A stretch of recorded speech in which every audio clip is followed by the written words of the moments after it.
बिस्मिल्लाहिर्रहमानिर्रहीम। अल्लाहुम्मा सल्लि अला मुहम्मदिन व अला आलि मुहम्मदिन व बारिक वसल्लिम वसल्लि अलैहि। रब्बि शरह ली सदरी व यस्सिर ली अमरी वहलुल उक़दतम मिन लिसानी यफ़क़हू क़ौली। अस्सलामु अलैकुम स्टूडेंट्स, उम्मीद करता हूँ कि आप सब खैरियत से होंगे। एक दफ़ा हुज़ूर सैयद आलम सल्लल्लाहु अलैहि वसल्लम का फरमान आलीशान है कि आपने फरमाया कि क़यामत वाले दिन मैं अपने उम्मतियों को बड़ी जल्दी पहचान लूँगा, दूर से ही पहचान लूँगा। सहाबा कराम ने अर्ज़ की, या रसूलल्लाह आप कैसे पहचानेंगे? आपने फरमाया कि उनके चेहरों के ऊपर जो नूर होंगे उनकी वजह से, और उनके माथों पर नूर होंगे, मैं उनकी वजह से उनको पहचान लूँगा। तो उनसे पूछा कि या रसूलल्लाह वो नूर किस चीज़ का होगा? तो आप सैयद आलम सल्लल्लाहु अलैहि वसल्लम ने इरशाद फरमाया कि वो नूर वुज़ू की वजह से उनके चेहरों पर होगा। तो बेटा एक बात याद रखिएगा, वुज़ू की बहुत बड़ी शान है। एक बात मैं आपको नसीहतन कहना चाहता हूँ, ये मैंने बात बताई, इसका मकसद ये है कि कोशिश करें कि आप जितना हो सके, पूरा दिन हो सके तो वेल एंड गुड, नहीं तो जितना हिस्सा हो सके बावुज़ू रहे। और एक और भी मेरा जो ज़ाती तजर्बा है वो भी मैं आपको बताता चलूँ कि जिस वक्त आपको बहुत ज़्यादा परेशानी हो और समझ ना आ रही हो कि क्या करूँ, पता नहीं टाइम बोरिंग हो गया है, समझ नहीं आ रही क्या हो रहा है, आप फ़ौरन जाके सिर्फ वुज़ू कर लीजिएगा। यकीन जानिएगा कि आपकी सारी टेंशनें दूर हो जाएंगी। तो ये अल्लाह पाक की तरफ से एक ऐसा इनाम है उम्मत मोहम्मदिया सल्लल्लाहु अलैहि वसल्लम के लिए कि वो उसको पाक भी, वुज़ू उसको पाक भी कर देता है और उसके मूड को भी फ्रेश कर देता है। और इसके कहते हैं जो वुज़ू के साथ फौत हुआ वो उसको शहीद गर्दाना जाता है और शहीद की ज़ुमरे में आता है। तो इसलिए बेटा कोशिश करें वुज़ू के साथ रहने की। तो आज हम केमिस्ट्री की तरफ चलते हैं।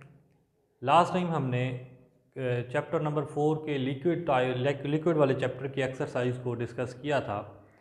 फिर उसके बाद कुछ क्वेश्चन मैंने आपको दिए भी थे कि आपने खुद से करने हैं। उम्मीद करता हूँ कि आपने वो किए होंगे।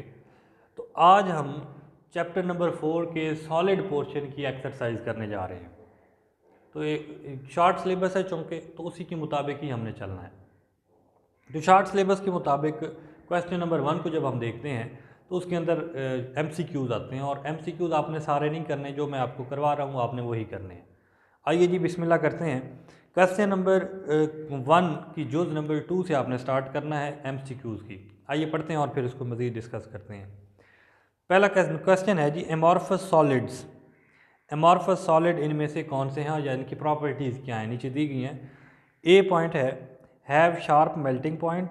क्या उनके शार्प मेल्टिंग पॉइंट होते हैं? नहीं। शार्प मेल्टिंग पॉइंट तो क्रिस्टलाइन सॉलिड के होते हैं कि एक ही मेल्टिंग पॉइंट पर सारे की सारी क्रिस्टल मेल्ट हो जाती है। ऐसा तो नहीं होता है एमॉर्फस सॉलिड में।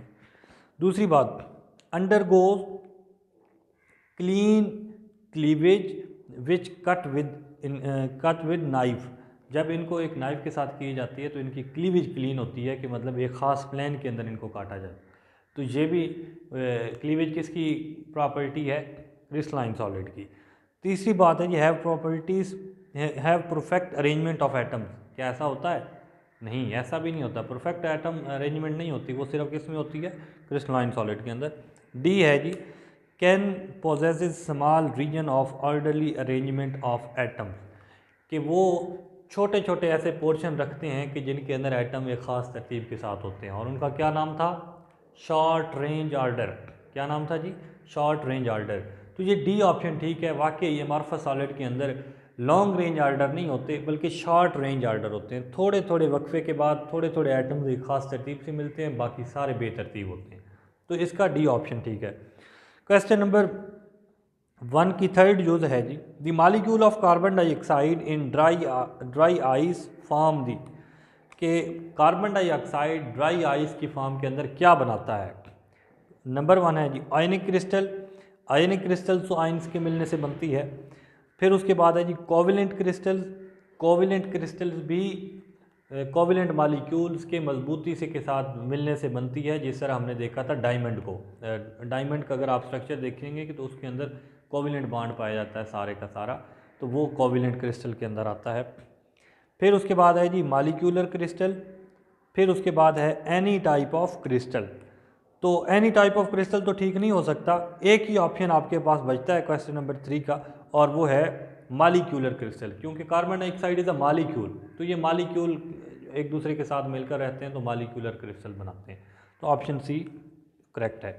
फिर उसके बाद जो 4 है, which of the following is a pseudo solid. अच्छा याद रखिएगा, हमने क्रिस्टलाइन सॉलिड पढ़े और फिर उसके बाद एमॉर्फस सॉलिड पढ़े, तो उसके अंदर एक डेफिनेशन स्यूडो सॉलिड की भी है।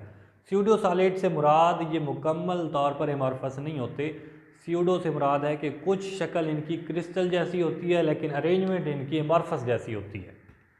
मिसाल के तौर पर ये कैसे बनते हैं, स्यूडो सॉलिड बेटा ऐसे बनते हैं कि जब आपके पास कोई ऐसा सॉलिड हो, आप उसको हीट करें, जब वो मेल्ट हो जाए, मेल्ट होने के बाद आप उसको रैपिड कूल करें, रैपिड से मुराद होता है तेज़ी से कूलिंग करें उसकी, तेज़ी से जब आप कूलिंग करते हैं तो उनके मालिक्यूल्स की अरेंजमेंट एक ख़ास तरतीब के अंदर नहीं रहती, बल्कि क्या हो जाती है, उसकी बेतरतीब अरेंजमेंट बन जाती है, लेकिन ओवरऑल वो सॉलिड बन चुका होता है, तो उसको हम क्या कहते हैं, सुपर कूल्ड सॉलिड भी कहते हैं, या फिर हम उसको क्या कहते हैं, स्यूडो सॉलिड। तो उसकी मिसाल आपके पास गिलास की है, वहाँ पे मैंने शायद आपको नहीं बता सका था, तो आज सुन लें, उसकी मिसाल गिलास है, रबर है, तो ये इसकी स्यूडो सॉलिड की मिसालें हैं। तो इसके अंदर ऑप्शन देखिएगा, कैल्शियम फ्लोराइड, ग्लास, NaCl और डी आल है, तो आप बताइए कौन सा होगा, ग्लास, वेरी गुड। तो ये 4th का जो ऑप्शन है ये बी ऑप्शन दुरुस्त है। तो जहाँ तक हमने MCQs करने हैं शॉर्ट सिलेबस के मुताबिक, इसके अलावा नहीं करने। फिर क्वेश्चन नंबर 2 है फिल इन द ब्लैंक्स, और क्वेश्चन 3 है गलत दुरुस्त का, वो आप खुद कर लीजिएगा। फिर उसके बाद क्वेश्चन नंबर 4 है, अच्छा कुछ क्वेश्चन ऐसे हैं कि जो आपको मैं पहले पढ़ा चुका हूँ, तो उनके मैं आंसर यहाँ नहीं करूँगा, उन्हीं क्वेश्चन के आंसर करूँगा जो हमने नहीं पढ़े। पहला क्वेश्चन है question number 4, what are the solids, give general properties of solids, how do you differentiate between crystalline solid and amorphous solid. बेटा ये वो क्वेश्चन है जो हम पढ़ चुके हैं और इसके अंदर डिफ्रेंशिएशन आपने करनी है, ठीक है, क्रिस्टलाइन सॉलिड के अंदर और एमॉर्फस सॉलिड के अंदर डिफ्रेंशिएशन, वाटर सॉलिड, सॉलिड होते क्या हैं, उसके अंदर हमने थोड़ा बहुत यूनिट सेल के बारे में, क्रिस्टलाइन सॉलिड के बारे में बता देना है, तो ये आपने डिस्कस करना है और पढ़ चुके हैं पहले। क्वेश्चन नंबर 5 है, ए है, explain the following properties of crystalline solid, give 3 example in each other. हर एक में 3 एग्जाम्पल दीजिएगा। एक बात याद रखिए, इस पर यहाँ पे तवज्जो करें, 3 एग्जाम्पल मांगी हैं तो आपको एक एग्जाम्पल तो कम से कम याद हो ना, मैक्सिमम 3 तो आपने याद रखनी है हर प्रॉपर्टी की, और ये वो प्रॉपर्टी हैं जो हम एक एक करके अभी पढ़ के आए लास्ट लेक्चर्स के अंदर। फिर उसके बाद इसकी बी जो है क्वेश्चन 5 की, how polymorphism and allotropy are related to each other, give example. Polymorphism और एलोट्रॉपी, बेटा मैंने आपको पहले दिन ही बता दिया था जब हम पढ़ रहे थे कि ये जो पॉलीमार्फिज्म है, पॉलीमार्फिज्म और दूसरा एलोट्रॉपी, क्या है जी, एलोट्रॉपी, इनके अंदर आपने डिफरेंस रखना है। क्या डिफरेंस रखना है जी, मोटा मोटा बता दें मुझे और फिर उसके बाद आगे चलते हैं जी। पॉलीमॉर्फिज्म बेटा हमने पढ़ा था कि ये पॉलीमॉर्फिज्म होती है किसी सब्सटेंस के लिए, किसी कंपाउंड के लिए जो एक से ज़्यादा शक्लों में रह सकता हो। क्या होगा, सब्सटेंस या कंपाउंड, सब्सटेंस या कंपाउंड ये शो करते हैं। और ये क्या शो करता है, एलोट्रॉपी कौन शो करता है, एलोट्रॉपी सिर्फ एक एलिमेंट शो करेगा। कौन जी, सिर्फ एक एलिमेंट। तो आप लिख दीजिएगा यहाँ पे कि सिर्फ एक एलिमेंट ही पॉलीमॉर्फिज्म शो करता है, सॉरी एलोट्रॉपी शो करता है। बाकी आपने बता देनी है सारी बात कि इसके जो बनने वाले होते हैं मुख्तलिफ शक्लें, उनको एलोट्रॉप्स कहते हैं, इनको पॉलीमॉर्फ्स कहते हैं। और फिर उसने एक एग्जाम्पल आ जाएंगी, यहाँ पे सब्सटेंस की एग्जांपल आपने दे देनी है और यहाँ पे किसी एक एलिमेंट की, जैसे कार्बन है ग्रेफाइट की सूरत में भी और डायमंड की सूरत में रह सकता है। तो ये बड़ी आसान सी चीज़ है, ये आपने करनी है, मैंने पहले बताया था, ये डिफ्रेंशिएशन का क्वेश्चन है। क्वेश्चन नंबर 6 की तरफ चलते हैं। ए जो है, define unit cell, what are the unit cell dimension, how the idea of crystal lattice is developed from the concept of unit cell. ये पूरा यूनिट सेल भी हमने पढ़ा है और उससे हमने कैसे ड्राइव किया था क्रिस्टलाइन सॉलिड को या क्रिस्टलाइन सेल को, वो भी हमने डिस्कस कर लिया हुआ है। इसकी वीडियोस भी देख लें। Explain 7 crystal system, 7 crystal system को हम पहले से एक्सप्लेन कर चुके हैं और उसके अंदर एक एक प्रॉपर्टी को हम, सॉरी क्रिस्टल सिस्टम के टाइप को हम देख चुके हैं। आइए जी आगे चलते हैं। क्वेश्चन नंबर 7, 8 और 9 आपके सिलेबस में शामिल नहीं है, 10 भी नहीं है, 11 भी नहीं है और 12 explain the following with reason. ये क्वेश्चन नंबर 12 शामिल है, लेकिन इसकी भी कुछ जुज़ें शामिल हैं। वो कौन कौन सी हैं आइए देखते हैं। क्वेश्चन नंबर 6 है जी, पहली जुज़ जो आपके सिलेबस के अंदर शामिल है वो है कि amorphous solids like glass is also called super cooled liquid. Super cooled liquid, amorphous solid को सुपर कूल्ड लिक्विड कहा जाता है। क्यों कहा जाता है? मैंने अभी आपको थोड़ी देर पहले बताया है। सुपर कूल्ड लिक्विड, इसकी वजह क्या है? सुपर कूल्ड लिक्विड से मुराद ये है कि एक आपके पास क्या होगा, सॉलिड होगा, आप उसको मेल्ट करेंगे। जब वो मेल्ट हो जाता है तो आप उसको मॉडरेट या स्लो कूलिंग ना करें, रैपिड कूल करें। क्या करें? रैपिड कूलिंग करें और मैक्सिमम कूलिंग करें। वो जो मैक्सिमम कूलिंग और रैपिड कूलिंग के नतीजे में बनने वाला सॉलिड, उसके अंदर जो अरेंजमेंट ऑफ एटम्स और मॉलिक्यूल है वो बिल्कुल बेतरतीब होती है, लेकिन लगता आपको एक क्रिस्टल की शक्ल का है, तो उसको एमॉर्फस सॉलिड भी कहते हैं। और दूसरा सुपर कूल्ड क्रिस्टल्स भी कह सकते हैं या सुपर कूल्ड लिक्विड्स कह सकते हैं। तो ये बात मेरा ख्याल में आपको समझ आ चुकी होगी। तो ये आपने, ये शॉर्ट क्वेश्चन है और बड़ा इंपॉर्टेंट है। जिस तरह गिलास की उन्होंने एग्जांपल दिया कि गिलास को हम क्यों कहते हैं कि ये, तो वो मिसाल आपने यहाँ पे डिस्कस कर देनी है। फिर क्वेश्चन नंबर 12 का सहमत जुज है, cleavage of the crystals is itself anisotropic behaviour. पहले तो हमें पता होना चाहिए व्हाट आर एन आइसोट्रोपिक। हमने डिस्कस किया था anisotropic are those properties which depend upon direction. जो किस पे डिपेंड करती हैं? डायरेक्शन पे डिपेंड करती हैं। तो बताइए, डायरेक्शन पे जब डिपेंड करती हैं तो क्लीवेज, क्या क्लीवेज ये डायरेक्शन पे डिपेंड करती है या नहीं करती? क्लीवेज क्या है?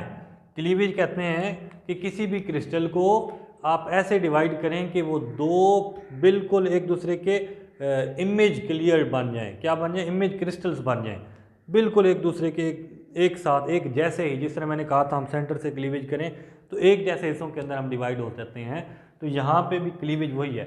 और एक बात याद रखिएगा, क्लीवेज एक डायरेक्शन पे डिपेंड करती है या नहीं करती?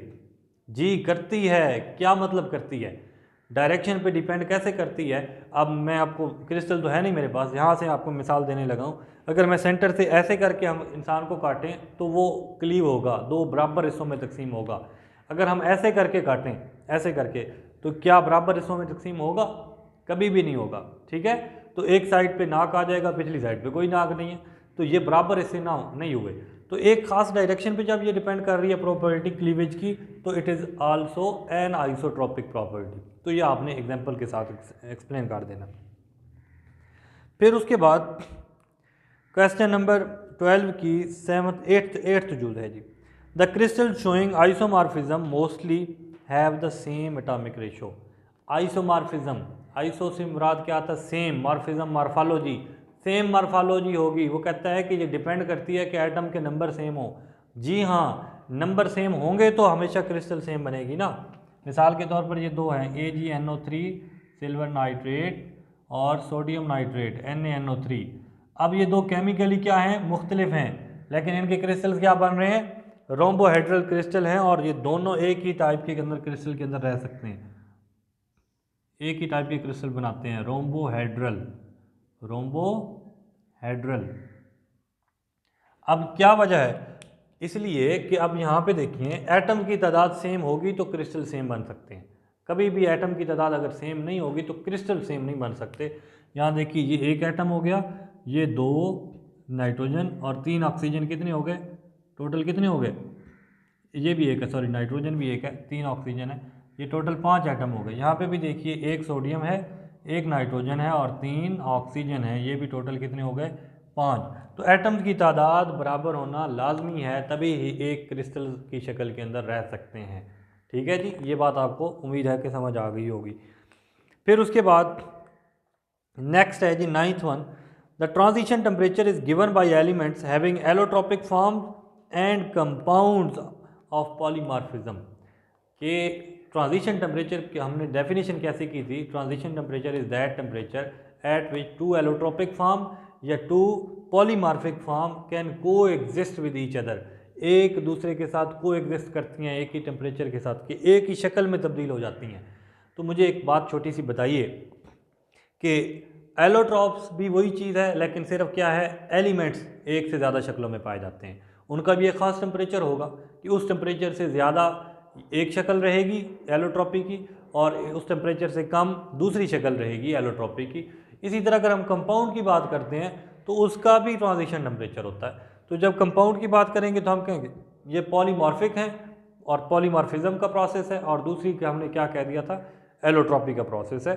तो दोनों को एक ख़ास टेम्परेचर रखना चाहिए और उस ख़ास टेम्परेचर पर एक चीज़, अगर टेम्परेचर ज़्यादा हुआ तो एक क्रिस्टल बन जाएगी, टेम्परेचर कम हुआ तो दूसरी टाइप की क्रिस्टल बन जाएगी। तो इसके लिए ये दो प्रॉपर्टीज़ को फॉलो करना ज़रूरी है। फिर उसके बाद क्वेश्चन नंबर 10 है, one of the unit cell angle of hexagonal crystal is 120 degree. इसको आपने एक्सप्लेन करना है कि कैसे 120 डिग्री है। तो इसकी डायग्राम मैंने आपको पहले बना के दिखाई थी हेक्सागोनल की, दोबारा बना देते हैं। आपने ये ऐसे करके 6 रिंग या 6 कॉर्नर रिंग बनाना है और उसके अपोजिट साइड पे भी उसी तरह ही 6 कॉर्नर रिंग, ये आपके पास आ चुका है। अब यहाँ पे देखिएगा, आपने हर लाइन को इसके साथ मैच कर देना है। ये लाइन यहाँ पे आ गई, ये यहाँ पे, क्योंकि ये 3D शक्लें हैं तो 3D शक्ल को बनाना मुश्किल होता है और ये आसानी से नहीं बनती ऐसे करके। तो वो कहते हैं इनमें से एक एंगल 120 डिग्री का, बाकी 90 के हैं और एक 120 डिग्री का होता है, हेक्सागोनल की शक्ल पढ़ते हैं तो ये वाला जो एंगल है, ये वाला, ये एंगल 120 डिग्री का है। ज़रा देखिएगा, ये ऐसे करके है और ये बिल्कुल इससे उसके डायरेक्शन के अंदर देखें तो 120 डिग्री बन रहा है। तो इसको हम क्या कहते हैं, ये कौन सा है जी, 120 का एंगल है और हेक्सागोनल के अंदर एक ही एंगल होता है। फिर उसके बाद क्वेश्चन नंबर 11 है, the electrical conductivity of the metal decreases by increasing temperature. कि इलेक्ट्रिकल कंडक्टिविटी मेटल्स की डिक्रीज क्यों होती है जब टेम्परेचर इंक्रीज किया जाता है, तो उसकी रीज़न सुन लें। मेटल्स हमेशा मेटेलिक बॉन्ड के जरिए रहती हैं, और मेटेलिक बॉन्ड कैसे बनता है आपको पता है, 9th क्लास में आपने पढ़ा होगा।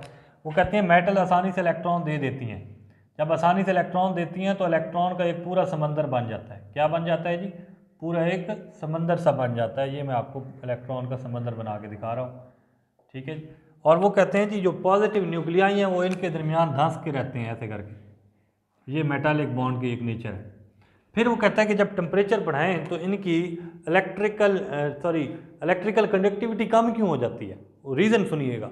पहले जब ये हालत है तो उस वक्त जब इलेक्ट्रॉन फ्री हालत में मौजूद हैं तो इजीली इलेक्ट्रॉन करंट को पास करने देंगे। जब टेम्परेचर बढ़ाएंगे, टेम्परेचर बढ़ाने से क्या बढ़ता है, काइनेटिक एनर्जी बढ़ जाती है। जब काइनेटिक एनर्जी बढ़ेगी तो ये आपके पास नीचे भी हरकत करेगा, ऊपर भी हरकत करेगा, ऐसे स्पीडी, और ये पॉजिटिव न्यूक्लियाई ऊपर भी नीचे भी। जब ये तेज़ी से हरकत करेगा तो बताइए रास्ते में आने वाले इलेक्ट्रॉन्स के लिए हिंड्रेंस काज करेगा या नहीं करेगा, हिंड्रेंस ही काज करेगा ना, रुकावट बनेगा। जब रुकावट बनेगा तो जब इलेक्ट्रॉन पास नहीं कर सकते तो हम कहते हैं करंट नहीं गुजर रहा। तो इसलिए जब मेटल्स का टेम्परेचर बढ़ाया जाता है तो उनकी इलेक्ट्रिकल कंडक्टिविटी डिक्रीज़ हो जाती है। तो ये आपके पास टॉपिक शामिल थे आपके स्मार्ट सिलेबस के अंदर। अगली जितनी चीज़ें हैं वो आपके स्मार्ट सिलेबस के अंदर शामिल नहीं है, तो यहाँ तक हम रखते हैं। और ये हमारी आज की क्वेश्चन चैप्टर नंबर 4 के सॉलिड वाले पोर्शन की एक्सरसाइज है। यहाँ तक कोई भी इशू हो व्हाट्सएप ग्रुप के अंदर आपको मैंने ओपन कर दिया हुआ है, आप वॉइस रिकॉर्ड करके मुझे सेंड कर सकते हैं, इंशाल्लाह आपको आंसर दिया जाएगा। और उम्मीद करता हूँ कि कोई ऐसी चीज़ बची ही नहीं है कि आपको समझ ना आ सके। तो आज के लेक्चर के लिए इतना ही, इजाज़त दीजिए, अल्लाह हाफिज़, मिलते हैं नेक्स्ट लेक्चर के अंदर। Thank you.